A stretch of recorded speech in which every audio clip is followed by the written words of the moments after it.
સલામ અલૈકુમ વિદ્યાર્થી મિત્રો, આજે આપણે ધોરણ 9ની અંદર સામાજિક વિજ્ઞાનની અંદર નેક્સ્ટ ટાઈમ આપણે પ્રકરણ 1 ચલાવ્યું હતું.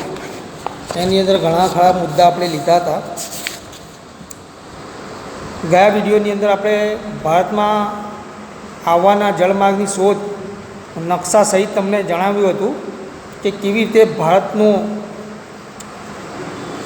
જળમાર્ગ શોધવામાં આવ્યું ને કોણે શોધ્યું, કઈ સાલમાં શોધ્યું, કેમ જળમાર્ગની શોધ કરવામાં આવી, એનું કારણ શું હતું, કેમ ભારતનો જ જળમાર્ગ શોધવાની જરૂર પડી એમને. બીજા ઘણા દેશો છે, બીજા દેશોને નહીં, ભારતમાં જ કેમ? કારણ કે ભારતની અંદર મરી, મસાલા, તેજાના મલમલ બધી વસ્તુની માંગ વિદેશોમાં ખૂબ જ વધારે હતી. આના કારણે ભારતની અંદર જળમાર્ગ શોધવાની, કેમ કે કોન્સ્ટાન્ટિનોપલ, તુર્ક મુસલમાનોએ કોન્સ્ટાન્ટિનોપલ જીતી લીધો. તેથી યુરોપના લોકોએ શોર્ટ એટલે નાનો રસ્તો કોન્સ્ટાન્ટિનોપલથી રહીને આવતા હતા, પરંતુ કોન્સ્ટાન્ટિનોપલ ઈસવીસન 1453માં આ કોન્સ્ટાન્ટિનોપલ જીતી લીધો. તો યુરોપિયન લોકોએ આવવાનો જે ભારતમાં નજીકનો આવવાનો જે જળમાર્ગ હતો એ જળમાર્ગ બંધ થઈ ગયો, જેથી કરીને એમને આ લોકોને નવો જળમાર્ગ શોધવાની જરૂર પડી. આમ તો ઘણા ખરા લોકોએ ભારતને શોધવા માટેના પ્રયત્ન કર્યો, પરંતુ સૌથી સફળ થયો એ હતો પોર્ટુગીઝ નાવિક વાસ્કો દી ગામા. અહીંયા ભારતનો નવો જળમાર્ગ શોધવાની એણે સૌથી પહેલાં શોધ્યું. તેણે સૌથી પહેલાં એનો પહેલો વહાણ કાલિકટ બંદરે આવી પહોંચ્યો.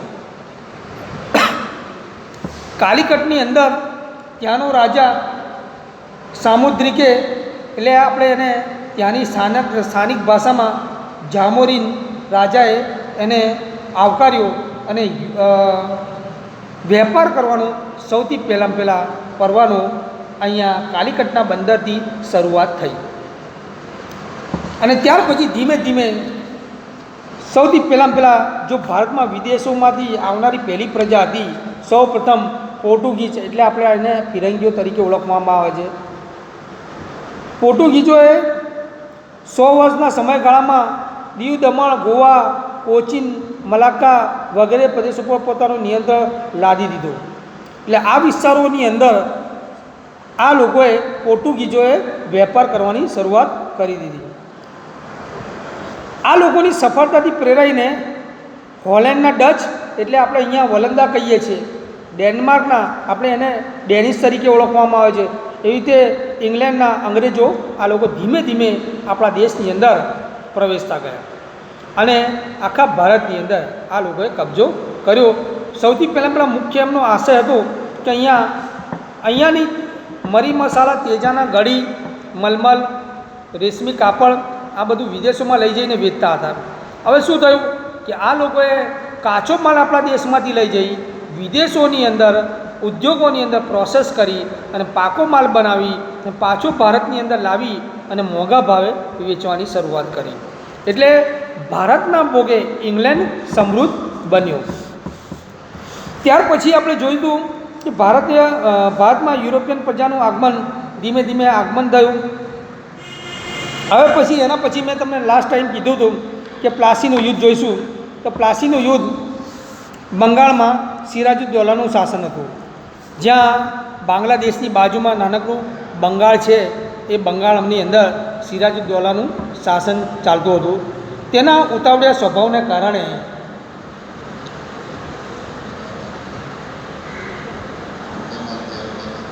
શું થયું, હું જોઈ લઉં, એને બેહાડો ને વિડીયો ઉતારો. હે ત્યાં પેલા ખૂણામાં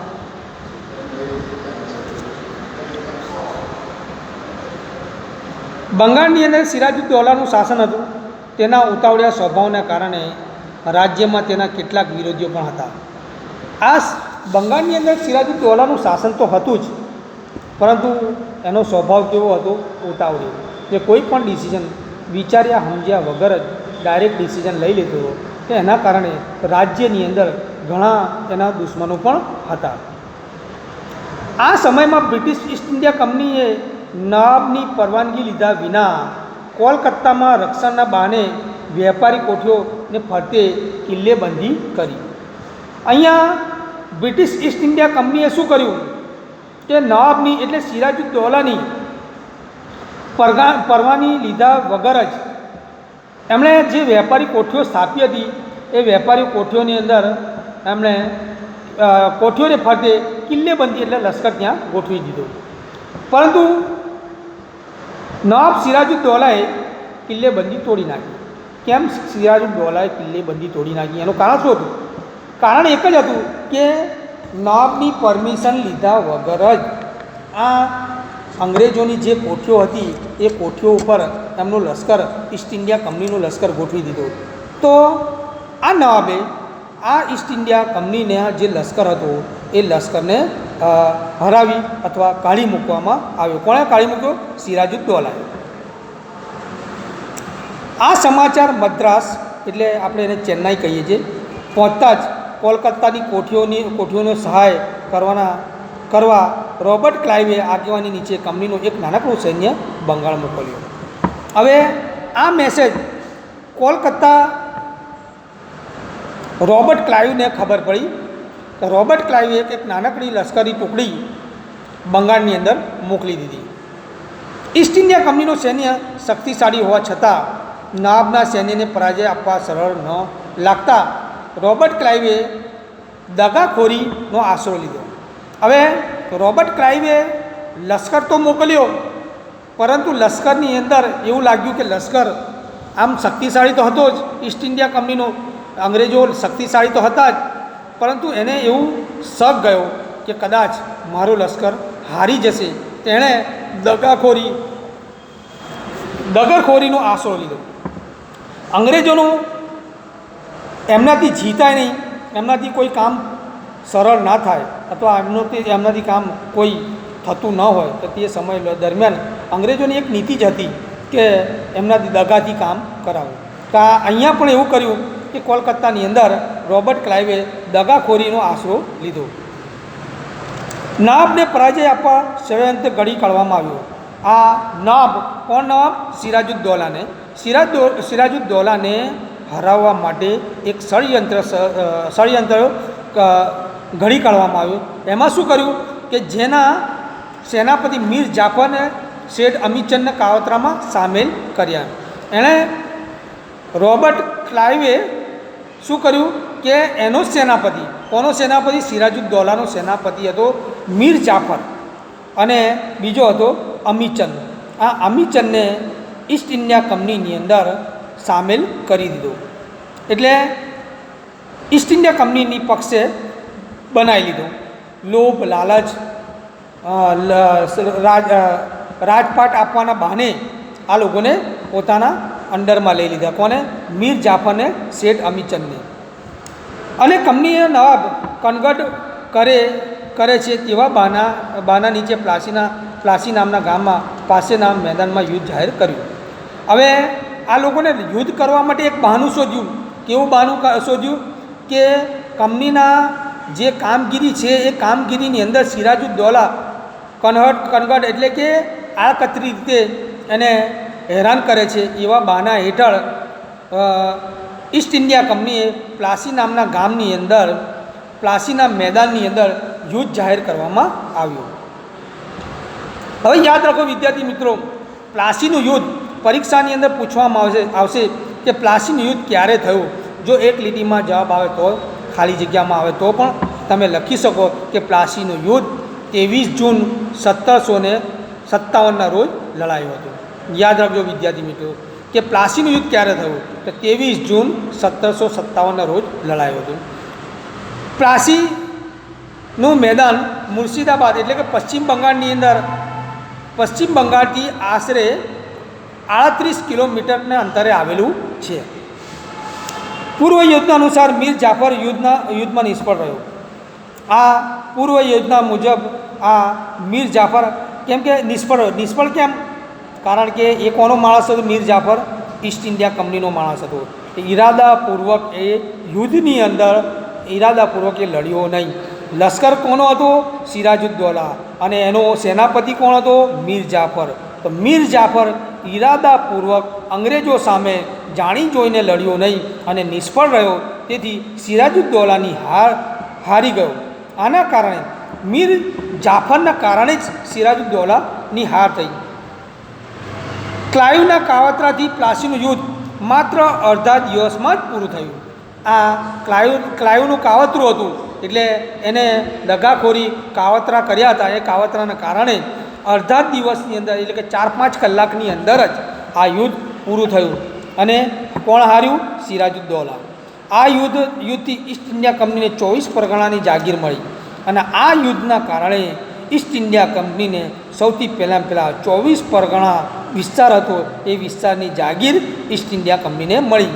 મીર જાફરને બંગાળનો નવાબ બનાવવામાં આવ્યો. આના કારણે મીર જાફર, એના સેનાપતિ હતો સિરાજુદ્દૌલાનો, એ અંગ્રેજો માટે કામ કરતો હતો. એના કારણે મીર જાફરને બંગાળનો નવાબ બનાવવામાં આવ્યો. આમ પ્લાસીના યુદ્ધ દ્વારા ભારતમાં કંપની સત્તાનો પાયો નખાયો. સૌથી પહેલાં આ જગ્યા ઉપર મીર જાફરના કારણે સૌથી પહેલાં 1757ની અંદર સૌથી પહેલાં અંગ્રેજોએ પગ પેસારો કર્યો. ત્યાંથી સ્ટાર્ટ થયો અંગ્રેજોની શરૂઆત. હવે ત્યાર પછી બીજો યુદ્ધ હતો બક્સરનો યુદ્ધ. આ બક્સરનું યુદ્ધ અંગ્રેજોએ મીર જાફરને બંગાળનો નવાબ બનાવી તેને પાસેથી જુદા જુદા બહાના નીચે પુષ્કળ ધન મેળવ્યું અને વધુ અધિકારો મેળવવાની લાલચના ઈસ્ટ ઇન્ડિયા કંપનીએ મીર જાફરને ખસેડીને મીર કાસિમને બંગાળનો નવાબ બનાવ્યો. હવે શું કર્યું કે મીર જાફરને જે બંગાળનો નવાબ બનાવવામાં આવ્યો હતો, એને અંગ્રેજોની નીતિ શું હતી? વધુમાં વધુ ધન એકઠું કરવું, ભેગું કરવું અને ઇંગ્લેન્ડમાં મોકલવું. આનું કારણ એક જ હતું. મીર જાફર જ્યાં બંગાળનો નવાબ હતો, એ ત્યાં જુદા જુદા બહાના નીચે પુષ્કળ ધન મેળવ્યું અને વધુ અધિકારો મેળવવાની લાલચે ઈસ્ટ ઇન્ડિયા કંપનીએ મીર જાફરને, હવે એમની નીતિ કૂટનીતિ હતી, તો મીર જાફરને હટાવીને મીર કાસિમને બેસાડવામાં આવ્યો, બંગાળનો નવાબ બનાવવામાં આવ્યો. કંપનીની માટે મીર કાસિમ તો મીર જાફર કરતાં પણ વધુ મહત્ત્વાકાંક્ષી થયો. હવે મીર જાફર કરતાં મીર કાસિમ વધુ મહત્ત્વાકાંક્ષી હતો, એટલે કે અંગ્રેજોને કોઈ પણ વસ્તુ આપવા માંગતો ન હતો. તેથી મીર કાસિમને ડર લાગ્યો અને તેથી મીર કાસિમને ઓટલાવવાની ફરીથી મીર જાફરને નવાબ બનાવ્યો. હવે પાછું શું કર્યું કે મીર કાસિમને પાછો સત્તા પરથી ઉઠાવડી અને મીર જાફરને પાછો સત્તા પર બેસાડવામાં આવ્યો. મીર કાસિમ અવધના શરણે ગયો. હવે મીર કાસિમને અન્યાય થયો તો એને શું થયું? મીર કાસિમ ક્યાં ગયો? અવધના નવાબ પાસે ગયો. આ સમયે અવધમાં મુગલ બાદશાહ શાહ આલમ આવ્યો હતો અને અહીંયા તે વખત અવધનો નવાબ હતો શાહ આલમ, એની પાસે મીર કાસિમ ગયો હતો. આથી ત્રણેયની સંયુક્ત રીતે કંપનીને સામનો કરવાનો નિર્ણય કરી કંપની સામે યુદ્ધ જાહેર કર્યું. હવે મીર કાસિમ અને શાહ આલમની આ બંનેની સેનાઓ ભેગી થઈ અને અંગ્રેજોની સામે લડવાનું યુદ્ધ જાહેર કર્યું. બક્સર મુકામે સંયુક્ત સેના સામે ઈસ્ટ ઇન્ડિયા કંપનીએ યુદ્ધ કર્યું. હવે બક્સર મુકામે આ અંગ્રેજોની સામે મીર કાસિમ, શાહ આલમ આ બંનેઓએ ભેગા મળી અને અંગ્રેજો સામે યુદ્ધ જાહેર કરી દીધો. સમય હતો તે વખત 22 ઓક્ટોબર 1764 જેવા સંયુક્ત સેનાનો પરાજય થતાં કંપનીને બંગાળ, બિહાર અને ઓરિસ્સાની દીવાની સત્તા મળી. પરંતુ શું થયું કે શાહ આલમ અને મીર કાસિમ આ બંને યુદ્ધ તો કર્યું, પણ બંને યુદ્ધની અંદર હારી ગયા. સમય શું હતો? કયા સમયે યુદ્ધ લડાયો? 22 ઓક્ટોબર 1764ની અંદર આ યુદ્ધ લડાયો. એની અંદર આ મીર કાસિમ અને શાહ આલમ હારી જવાના કારણે એમણે કંપની શાસનને બંગાળ, બિહાર અને ઓરિસ્સાની દીવાની સત્તા મેળવી લીધી. દીવાની સત્તા એટલે શું કે ઘરવેરો, પાણીવેરો, ખેતરવેરો, આ બધા દીવાની સત્તા એને મેળવી લીધી. હવે એના પછીનો પોઈન્ટ જોઈશું, કંપની શાસનનો વિકાસ.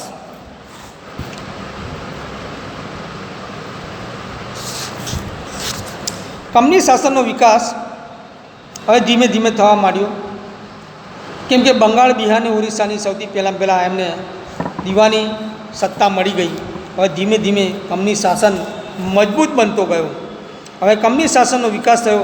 અંગ્રેજ સરકારે નિયામક ધારા પસાર કર્યો ઈસવીસન 1773માં, જે કાયદા પ્રમાણે બંગાળ ગવર્નરે જનરલ બનાવી કંપનીના વ્યાપારી અને રાજકીય હિતો તથા પ્રાકૃતિક પ્રવૃત્તિઓ તેના સીધા અંકુશ નીચે મૂકવા અને તેના નીચે મુંબઈ, મદ્રાસના ગવર્નર અને નીચે કાઉન્સિલરને મૂકવામાં આવી. આ રીતે વોરન હેસ્ટિંગ ભારતનો પ્રથમ ગવર્નર જનરલ બન્યો. સૌથી પહેલાં પ્રશ્ન તમને પૂછવામાં આવે કે ભારતનો સૌથી પહેલાં ગવર્નર જનરલ કોણ બન્યું, તો સૌથી પહેલાં જો ભારતનો ગવર્નર જનરલ પહેલો બન્યો હોય ઈસ્ટ ઇન્ડિયા કંપનીનો, તો વોરન હેસ્ટિંગ હતો. તેના સમયમાં મરાઠાઓ સાથે પ્રથમ મરાઠા વિગ્રહ થયો અને મૈસૂરમાં હૈદર અલી સાથે દ્વિતીય મૈસૂર વિગ્રહ થયો. એના સમયની અંદર મરાઠાઓ સાથે પણ યુદ્ધ થયું. હૈદર અલી સાથે મૈસૂર વિગ્રહ, તૃતીય મૈસૂર વિગ્રહ થયો.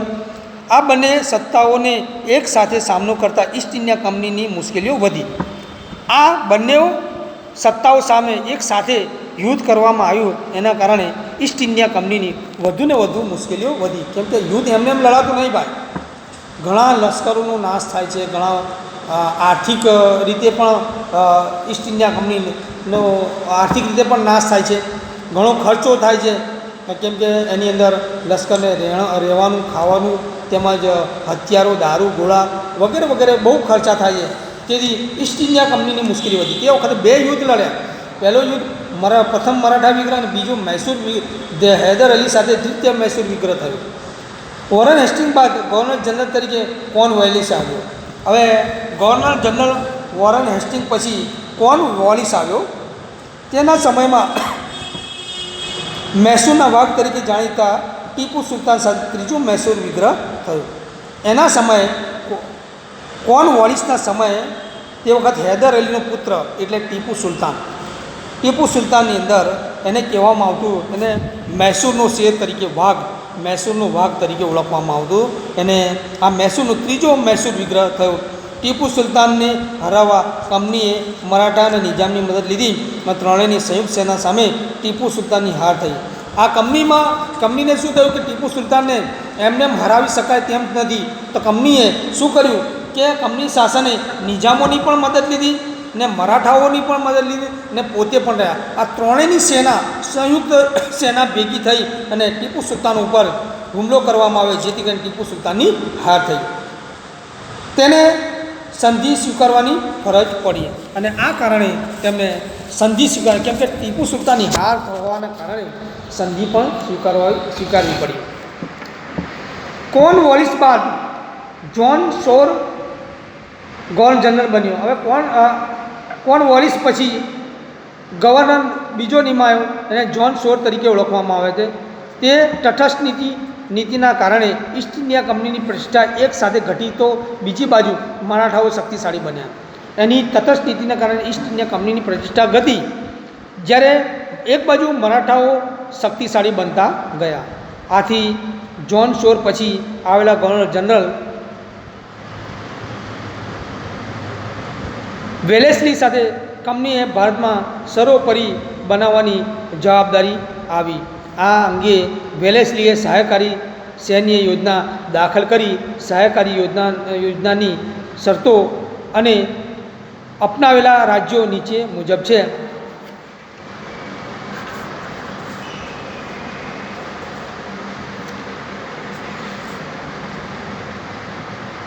વેલેસ્લીએ સહાયકારી યોજના યોજી.